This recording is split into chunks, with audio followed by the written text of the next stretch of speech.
Welcome to the Practical Prepper Network. All right, so your power's out and the temperature's sliding. You've got 30 minutes to turn a bad night into a manageable one. This is your winter blackout playbook.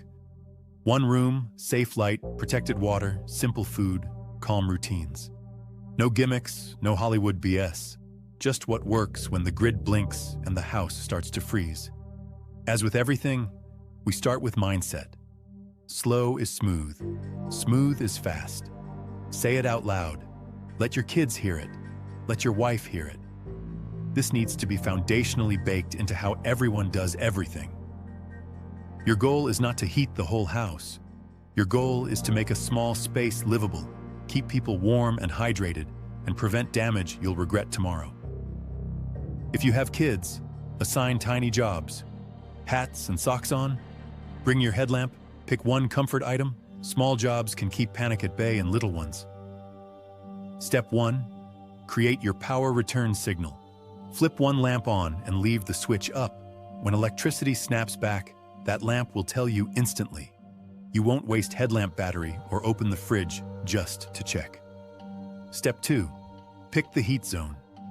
Choose the smallest, most central room with the fewest windows. A den, a small living room, a bedroom you can cluster in. If you have a safe, vented heat source like a wood stove, choose that room even if it's slightly larger. We'll cluster close to it.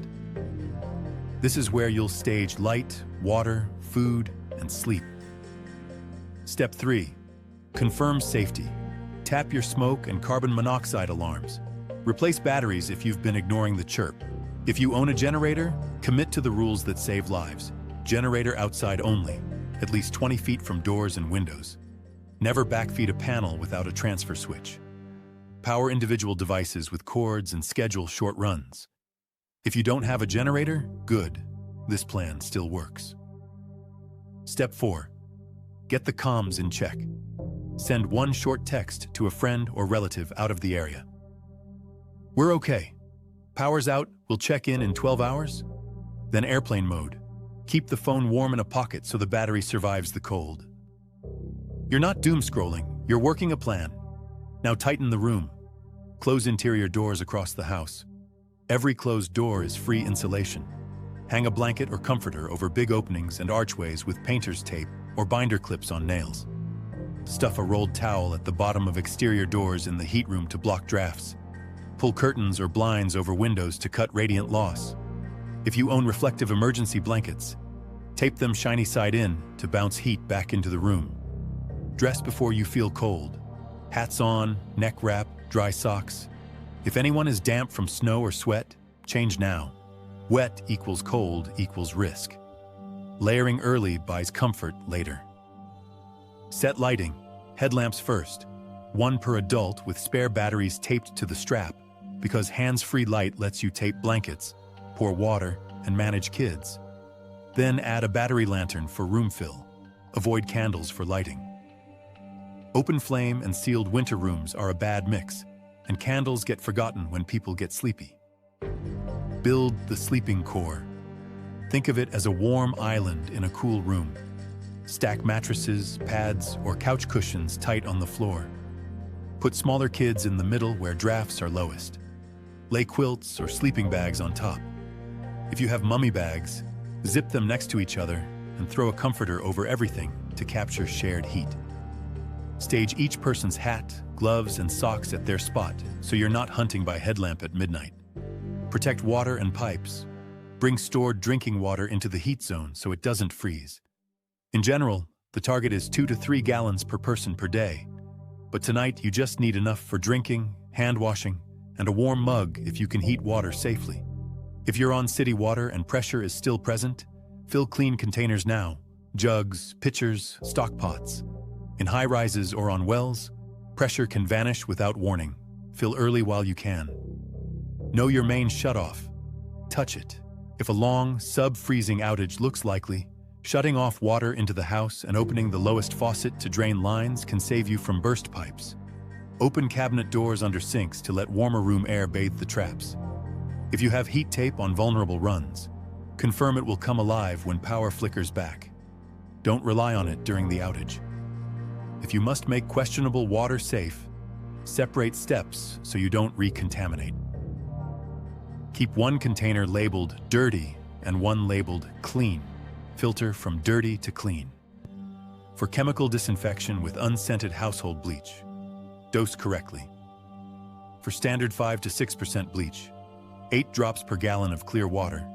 For 8.25%, 6 drops per gallon. Double the dose for cloudy water.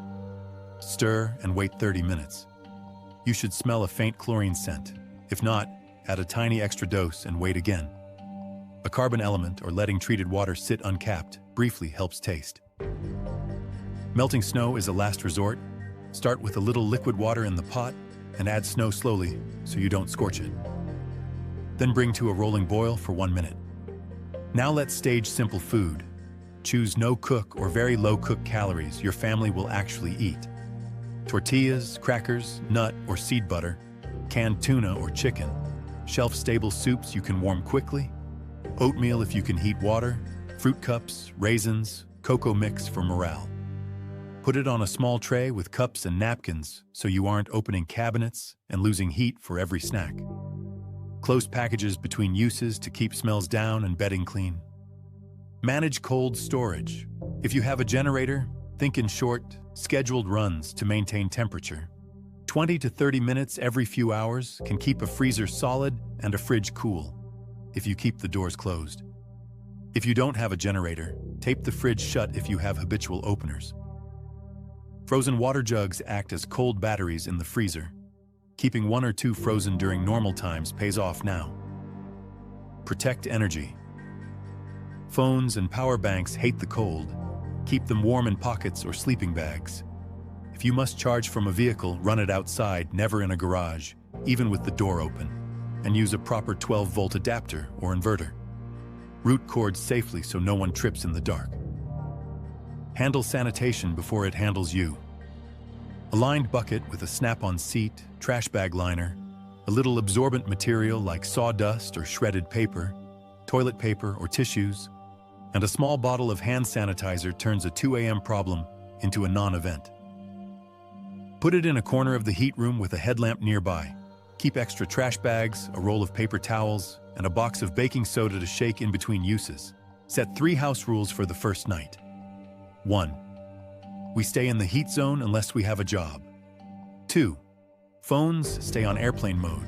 1 check-in window later. 3. We pick a downtime to protect sleep. Tomorrow goes better with rest. That's your quick build. Now add the simple why behind each move so the plan sticks. 1 room wins because you're heating less air. Body heat and insulation work best when you shrink the space. Hats and socks matter because your extremities bleed warmth first.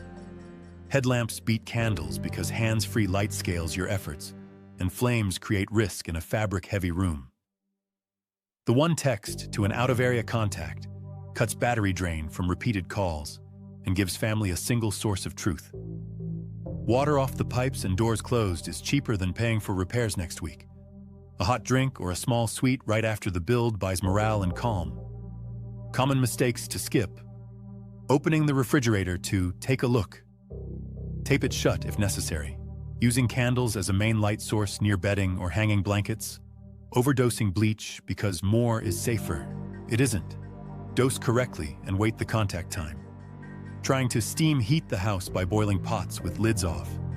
You'll add humidity and frost windows with little warmth gain. Ignoring hats and socks because you feel fine now.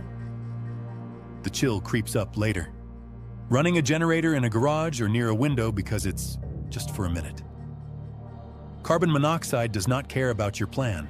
A few upgrades pay off without turning you into a gear catalog.